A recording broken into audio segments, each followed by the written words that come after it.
ঘিরে প্রচণ্ড ঝড় বৃষ্টি শুরু হয়েছে। গাছের সব আম পড়ে যাবে। রাতও অনেক হয়েছে।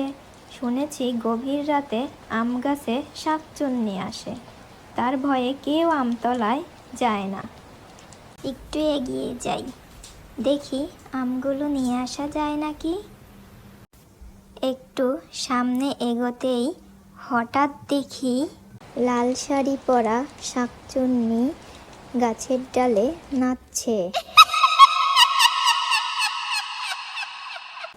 শাকচুন্নি গাছের ডাল থেকে হঠাৎ নিচে নেমে আসলো আমায় দেখে। কিরে পুচকু মেয়ে, এত রাতে ঝড়ের মধ্যে তুই এখানে কি করছিস?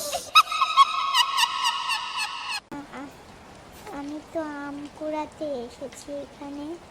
তুমি এত রাতে এখানে কি করছো? আম খাচ্ছি ঝড়ো হাওয়ার সাথে।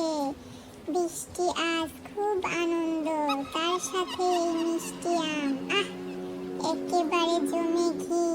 তো অনেক সাহস, তুই এত রাতে ঝড়ের মধ্যে আম কুড়াতে আসছিস।